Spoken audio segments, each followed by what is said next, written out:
ദുഃഖവള്ളി. ഇതാര്? ആട് തോമേ? നിന്റെ അപ്പനെ കോഞ്ഞാനോട് പിടിച്ചു നിൽക്കണമെങ്കിൽ ഒരു 1.5 ആട് തോമയാലേ പറ്റൂ. ശവപ്പെട്ടി തോമാന്ന് പറയടാ അമ്മായിയുടെ മോനെ. നീ എന്നെ കൊണ്ട് തുണി പറപ്പിക്കല്ലേ. പള്ളിയുടെ ആനവാദക്ക് നിന്നാണാ പരട്ടത്തരം പറയുന്നത്. പൊറുക്കണേ. അടി കളസ വിടാത്തവനാണോടാ തുണി പറിക്കുന്നത്. ഞാൻ ശവപ്പെട്ടിക്ക് തടിയെടുക്കാൻ പോയ തക്കത്തിന് നീ ഞങ്ങളുടെ പൊട്ടംപത്രോടെ മൈക്ക് സെറ്റ് കയറി പിടിച്ചോ? ഞാനൊരു സെറ്റിലും പിടിച്ചില്ല. അവന്റെ തൊണ്ടക്കുഴിക്ക് കുത്തി പിടിച്ചു ശ്വാസം നിൽക്കാൻ. 1 പറഞ്ഞ് 2 പറഞ്ഞ് കാ വളച്ചൊരു തെറിയും ആർക്കിച്ചൊരു തുപ്പും. അതിന് നീ പൂ വളച്ച് തെറി വിളിച്ചില്ലടാ? വിളിച്ചേനെ. ഈ ചാമച്ചി നിൽക്കുന്നോണ്ട് വളച്ചില്ല. നീ ഞങ്ങളുടെ മാത്തന്റെ വീക്കാണി കുട്ടിയുള്ള ചവിട്ടുള്ള സൂക്ഷിച്ച മോനെ.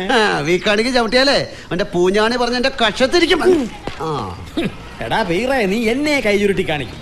5 ഏക്കർ ആഞ്ഞിലൂടെ എഴുത്തരാൻ നിനക്കെതിർപ്പുണ്ടോ? ഉണ്ടെങ്കിൽ തോമാക്ക് മൾവറിയാടാ. ഈ ന്യായം ഇന്നലെ ഹൈക്കമാൻഡിൽ അവതരിപ്പിച്ചത്.